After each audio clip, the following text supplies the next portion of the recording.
Are you an everyway woman?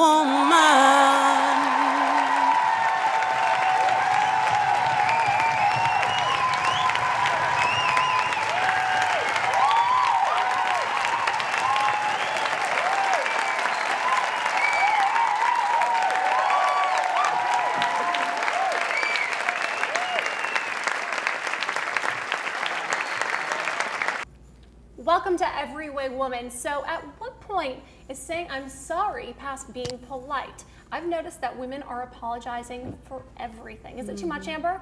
I think it's too much. I had a friend that apologized every second of the day. I'm sorry, I'm sorry. Oh, I'm sorry, I stepped on your foot, I'm sorry. And I just got tired of it, and I told her one time, I said, stop saying sorry. And she was like, you know, appalled by the fact that I told her to stop saying sorry. Well, I think even apologies, the I'm sorry has lost the actual meaning of being sincere and being sorry, because we hear it so many times. I'm sorry, I'm sorry, I'm sorry. I think it depends. I have to say I'm sorry because of my clients when I do hair and makeup. If I do something and they don't like it, I'm sorry, let me change it. But that's sincere. In a relationship, am I sorry? Right. But what if you do that makeup and you know it look good? Are you gonna say like I'm sorry? Like when is that cut off that limit part to say I'm sorry? Let me go ahead and change it. I'm like I'm sorry. It's gonna have to stay the same. I'm a teacher. I'm an instructor, and I did have a student approach me and say, you know, for someone who teaches us to be confident and to believe in ourselves and put ourselves out there, I noticed that you say you're sorry a lot, and She called you out. Yeah, and it took me back, and I had to think about it. I was like, whoa. And then when I was hearing myself, and then I was self-conscious about it every time I said it. Wow. And so I think, yeah, definitely, I was saying it too much without really being conscious. Cheryl, see, I don't actually volunteer that many of them unless it's something that is truly sincere. You know, I have no problem admitting when I've done something wrong, and I will definitely apologize for that. But in terms of just peppering speech with them, absolutely not. Do you think that comes from your expertise as a human relations professional? You know what? Maybe it does. I mean, I can think of a perfect example. There was a person at my church who asked me if I would be willing to volunteer to sit on a particular committee. I told her I would get back to her because I wasn't going to just, you know, commit to it right away. And ultimately, she came back to me, and for that, I did apologize because the answer was no. So that's that. You know, I would like to share a story. No, and I'm sorry. It's like, I'm sorry, I'm not going to be able to participate. I know. I have a couple of stories, and they work together. Because took my niece out for a play date, and I had left because it was for kids. And when I came back, one of the teachers came up to me and said, your daughter, my niece, but she said, your daughter won't apologize to this child, and she has to leave. And I said, okay, well, let me tell her that she needs to apologize. I said, look, you need to say you're sorry. And she said, no. I said, why not? You have to say you're sorry. And she said, why? I'm not sorry. Why should I have to say I'm sorry? And I didn't really fully get the full story of what happened, but I noticed years later, I ran into the same situation with my daughter. And I thought maybe it was just that child, but it was also my own child, who then said to me, no, I don't want to say I'm sorry. And I said, honey, you have to say you're sorry. And I was teaching her that she needed to say she was sorry, even though she was not sincere about it. Well, right. So should we do that to children, even as ourselves, to force somebody to say sorry to us if they don't necessarily mean it? I will do that to get out of situations. I mean, I'll admit it. I will give an apology, even if I'm not truly sincere about it. And in a way, I know I'm just servicing myself. The person feels that, though. The person feels that. Absolutely. If you're not sincere about that. No, I'm a good actor. What? I'm just kidding. I'm just kidding. All my sorries have been sincere to all of you. Let's clarify. But you know what? But you know what? That actually brings up a good question, because how do you? Because obviously we need to teach, you know, our kids, our daughters, you know, our little girls, you know, but our kids in general. We need to teach them, you know, how to give a sincere apology. But then, is it you know, youthful stubbornness? Right. Is it a custom that we're teaching them? It's customary to say I'm sorry. Well, when a man come along and try and abuse them, they're like, oh, I'm sorry. Well, but you know, and it does sometimes. The more women apologize, the more vulnerable or weak sometimes will appear. And a wise man once told me, he said, a woman shouldn't apologize for nothing. Who wise man is that? Yeah, and is he available? No, that's true. But listen, to the point in that is you shouldn't apologize for who you are. No. And I think so many people do that. They'll apologize for being successful. They'll just apologize for their situation in life as a way of sympathizing with somebody. But that's something they should be, you know, ashamed of. Anna, what do you think? I I think, well, like I said, in relationships, I'm not sorry because it is who Why? I am, and if you can't accept me for who I am, then why do you deserve a chance with me? You're so strong in that. You really are. I'm just saying. But did your mom teach you that? I mean, what in you instilled that? She showed me to be myself. But sometimes I have to admit, the real part inside me, you know, when I am alone, it's like, man, like, why are guys, like, are they intimidated by me or what? Like, do I have to play dumb or something to get a good guy? Like, so it brings out almost like an insecurity in you. It does. But then I stop for a minute there. I'm like, screw that. I'm not sorry. This is what I am. Next time you say you are sorry, and the bitch don't even mess with it, you sorry. I mean, okay, but on the subject of apologies, is it appropriate to ask or demand an apology from somebody? Yes. You know, absolutely. If someone has treated you in a manner that you know is unacceptable for you, then you need to let them know about it, and you need to let them know it's like, hey, we need to start fixing this, and here is how I expect you to fix it. Yes. You know, obviously own whatever part of it you need to, but what absolutely. if they don't? What if they don't want to? Well, then, it's okay. It's okay not to have friends all the time. Not everybody has to be your friend. Right. And Absolutely. I'm on the same page with you because at some point, if you don't tell somebody, hey, you need to apologize to me because you hurt my feelings. You may not know why, but it happened. But let me explain to you why. Absolutely. So it's got to be followed up with an I like explanation. that. Let me explain to you why. We're all thinking. Let me start right now. Let me tell you right now. I got boundaries. I think we all meditated at that moment. But you know what though? No, there's a lot of wisdom in that because I'm in a situation now where I have a friend who's a young man, and I'm somewhat displeased with his behavior. Oh. And at one point, I almost just threw in the towel and said, you know what, screw it, I'm out. And then I said, you know what, I haven't informed him of what the actual problem is. So I need to give him the opportunity to make it right before I just chuck in the towel. Or have you ever done the classic apology where you don't know what you've done wrong, but it must have been something? And Yes. I am so sorry. For whatever I did, but I'm I sorry. see that you're upset by it. Yes. Yeah. Absolutely. You don't do that, Amber? No, I don't. I know. You're not throwing She's an like, apology. I say sorry when I mean it. Okay, well, lesson learned. Apologize when you mean it. Yeah. Stay tuned for more Every Way Woman when we come back from this break. Thanks for watching. Are you an everyway woman?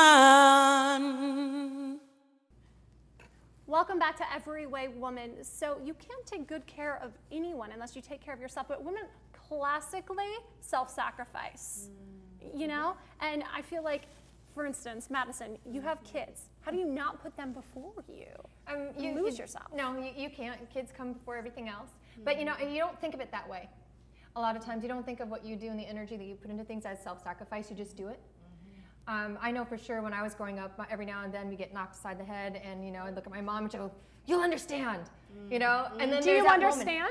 Yes, I do. I do now because I walked up to my mother the other day and I just hugged her and I just started to cry, and she's holding me and she's looking at me like, "Why? Why are you doing this?" I was like, "I understand." Amber, do you understand being a mother? I mean, have you lost any sense of yourself?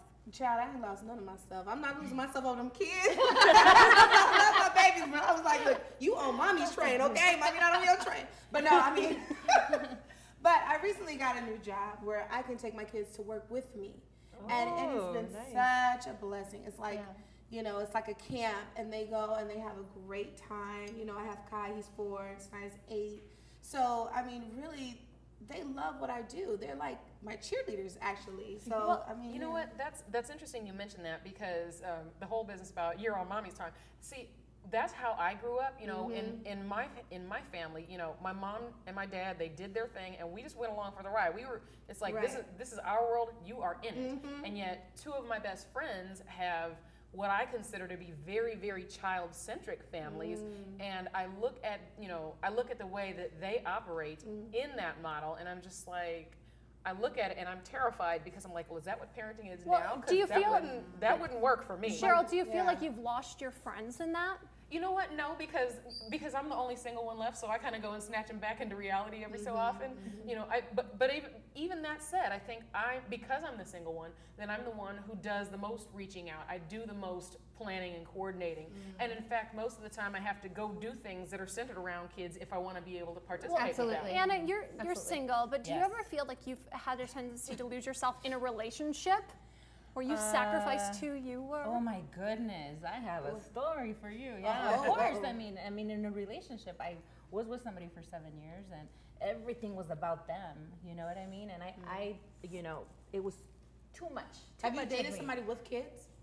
Yeah, he had kids. He had How did two. that work And out? it was horrible when we broke up. Like it But, was horrible. but what now? Now I put myself first. I'm too selfish, and I am happy that I say that because I went through a lot, and I'm and now. So is this a stage in your life where you're I love deciding being just to make selfish. I don't have you? kids. I'm fine. It's about me. See, I'm sorry. Yes. Oh, well, I'm just guilty to a fault of putting everybody else before me. My friends, my lovers, my parents, anyone. And I never saved time for myself. And I finally realized that at a point I wasn't doing a good job of meeting anybody's needs in these relationships because I never took care of myself. I mean, for years I did this. And when I'm divorced now, but when I was married, I was guilted into staying into the marriage because I wasn't being a good mother. I wasn't putting my children's needs first, and therefore I had to stay in a relationship where I had lost myself. And there was a lot of guilt play in that, and oh, you're not doing this, well, you're not being a good wife. Oh, Did you're you not doing believe this. that? And I did, and because it was supported by other family members. Right. You know, oh, well, he's the husband. He should lay down the law. Oh, you are a mom now. You cannot. And you I would have have been like, to. and so you're going to be daycare for me. Free daycare. Right, they all live in other states at that time. Right. But I wonder at what point then did you realize you had lost yourself and you wanted to get back to the Madison we know enough? When I looked at myself in the mirror and I didn't know who I was. Wow. That's what happened. What did that look like to you, Madison? It was looking at a stranger. And you see the image, but you don't know who it is, and that person doesn't make sense to you anymore. And that's why I had to do that. I did that for my children, right? Because I didn't want them to grow up with a mother who was living in the shell of herself. Do you think that addicts have a tendency to do that? I mean, they lose themselves to what they're addicted to. Mostly, I had a very close friend of mine who was addicted to drugs, and she lost herself essentially to that. Same could be said with friends of mine who have had eating disorders. That became them.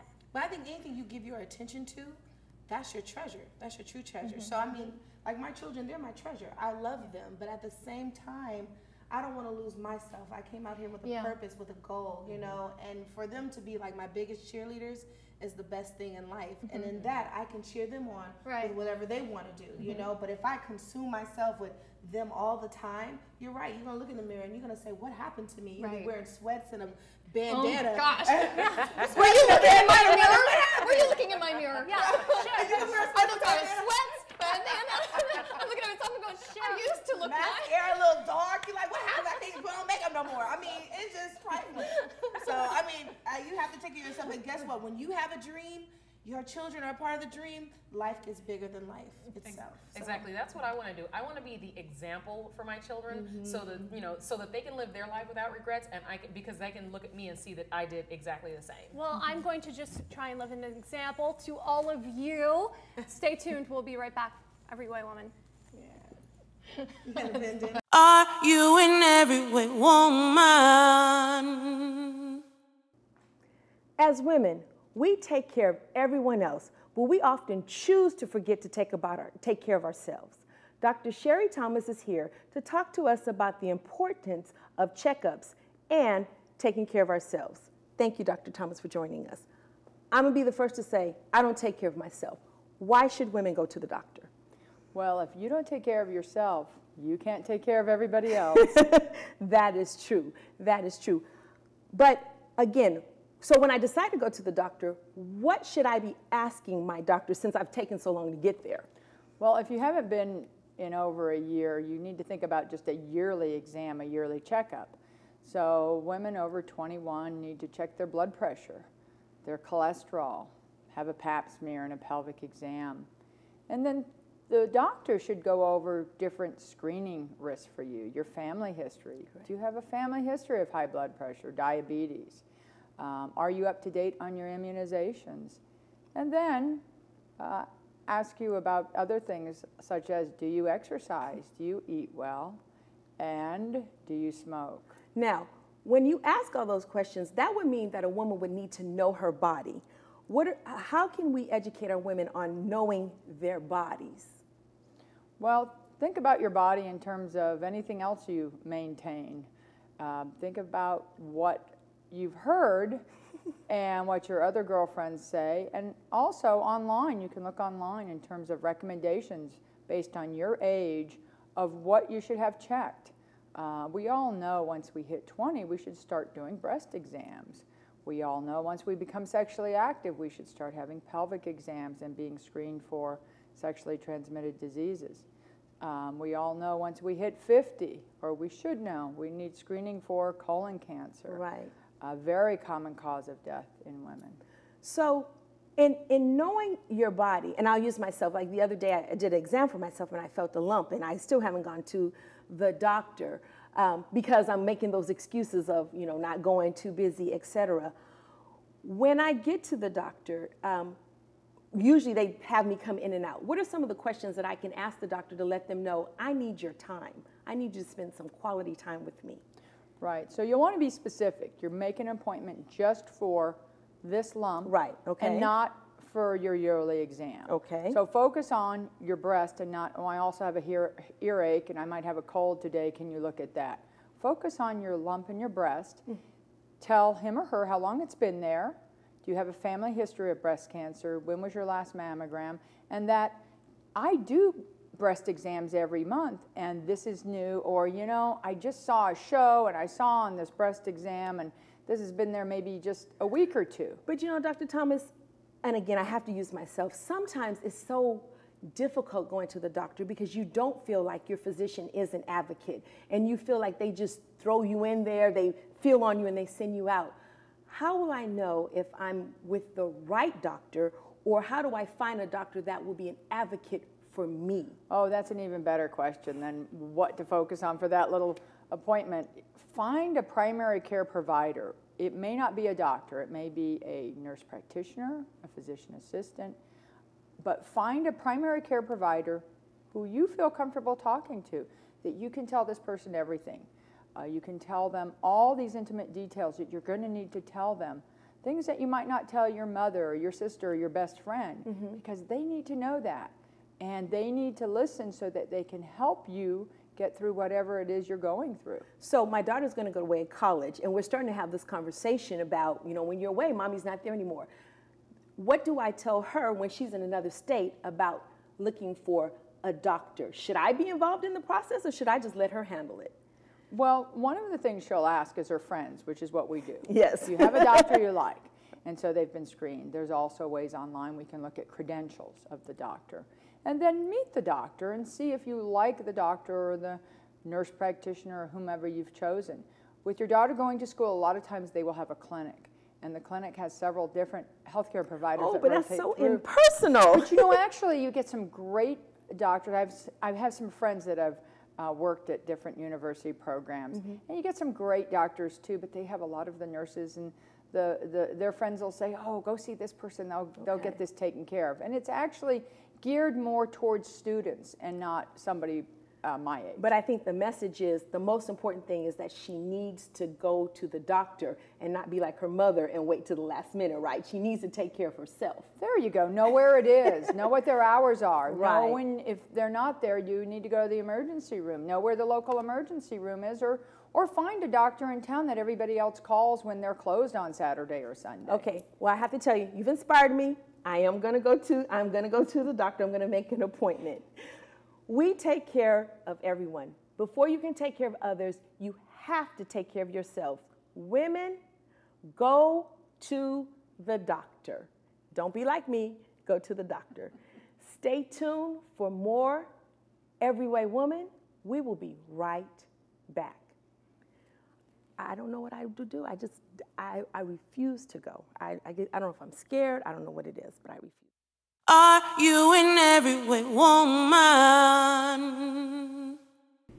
All right, so clear some space in your living room because Lisa is going to show us how we can do circuit training in your very own home. This is Everyway Woman. Some of you don't think you can get a good workout at home, but it's easier than you think, and there are a lot of benefits. So Lisa Snow is here to tell us all about them. Lisa, so what do we need to get a good workout at home? Well, really at home, you already have your equipment. Okay. And so I don't have this thing. Well, you can go out and buy one. This is a Bosu. Okay. And the great thing about working out at home is you can buy your equipment if you really want it, and then you make a one-time payment, and then you can do anything you want with it. Is this something like this expensive, or? No, it's not.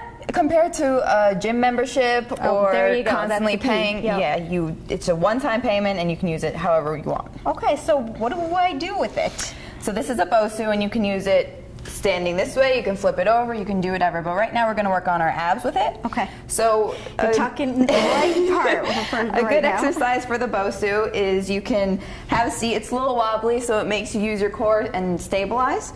You put your hands on the floor and you just extend your feet out and bring them in. Tighten your core as you do it. And you can do so many reps. You can do it until you have a burnout, or you can do 3 sets of 10. Might be a little less reps than you think. I mean, how advanced do I have to be? Let me figure this thing out. It's all to your level, so if you need to put your hands down flat on the floor, you can do that just until, Yeah, so it's definitely wobbly. Yeah, so tighten your core. Do I put my hands down? Yeah, first starting out, you can put your hands on the floor, tighten your core, and just make sure you're contracting every time you pull your knees in. Oh, every time. That's all you need to do. It's happening here. Exactly. And the cool thing is that when you're at home and say, oh, I can't really buy a Bosu right now, I don't know how to do it, you can just grab some pillows off your couch, and I'm sure you have pillows on your couch. I sure do. I usually lounge in them, but I could try something else. Why not switch it up? Okay, So what it's do I do with basically them? the same kind of thing as you did with the Bosu, because it's raising you off the ground, and you can still do this, and when your feet go out, they're not on the ground like they would be if you're flat, and you do the same thing. Contract your core, and since you have 2 pillows on each top of each other, it makes you have the same resistance. Now, is this an alternative to this, or do I need both things? It's an alternative. Okay, cool. Yes, if you don't feel like buying Bosu right away and you want to work up to the Bosu, start on the pillows. This is pretty hard, too. Exactly. I'm like moving all over the place. That's the whole point. But look at me go. I know, you're doing great. That's awesome. So Okay. it's just as long as you keep contracting the core and you have your stabilization, you're all set. Okay, what do I do with the weights? Dumbbells. I love dumbbells because you can work out any part of your body. You can do the normal curls. I thought you were talking to me. Okay, never mind. You could do the normal curls, you could do the shoulders, you can even do the legs, you can lift, anything you want. Cool thing with dumbbells is if you don't have them, you can actually use cans of soup, you can use water bottles, and even if they're light, the more repetitions you have, the harder the workout. Okay. So you're gonna grab the dumbbells. What's a good standard weight for people to have? Should I do Starting bicep? off, you can, bicep curls. Okay. Soften your knees a little bit, make sure you're not hyperextending. And there you go. Okay. You already got it. You can already use pickle jars. I'm already advanced. You're huh? already advanced. Once you hit the pickle jars, you're good. You're big time at pickle jars. That's right. Okay, good time. So, and if it's light and you asked what kind of weight that you start with, you can start with 5 pounds. You can start a little heavier if you want. But the lighter it is, you have to up the reps. Well, that's what I'm thinking. I mean, you say soup cans. I mean, how many reps do I have to do? Like, I would be doing it for 100, 200 reps just to... You're at home, so turn on some soaps or turn on a good TV show and just keep curling. And once you start to feel it, just keep working at it. And also, you can take a break. Oh, good. I like hearing that. Put it down, but you know what? If you don't think you had a good enough workout, drop, do some push-ups, pick the soup cans back up, keep going. So you never Run sit in place. still? No. That's Keep how you that get heart this rate body. up. Yep, keep the heart rate up and you're all good. Okay, what else should I do with these dumbbells? So what else you can do is you Probably not bounce them together. well, if you're feeling musical, go for it. Okay. You can put them on your shoulders just like that. Keep your elbows up. When you keep your elbows up, it makes your chest stay up. And we're going to work on our legs, so you can squat down and push back up. Okay. Exactly. And when you're squatting, you make sure that your knees don't go past your toes. And it's almost like Did you hear them cracking? Yeah. Oh my gosh, I'm old. And you can actually, if you're just learning how to do this, you can use a chair. So the goal is to, like you're about to sit in a chair, you put your bottom back and down, and you keep the elbows How up. far down? I mean, do I have to go all the way down? Yeah, I mean, ideally you can get a 90-degree angle with your knees. But if you're just starting out again, until you feel the pressure, and just push right back up. Okay, well, these are some great tips, and if you can't make it out to the gym, you have no excuses to pull out the soup cans. We'll be back with more Everyway Woman. Thanks so much for this. Thank you. Everyway Woman gives back to the community. Go to everywaywoman.com to find out how you can match our donations of undergarments for needy kids Thanks for getting to know Everyway Woman. Are you an everyway woman? This has been an Everyway Woman production.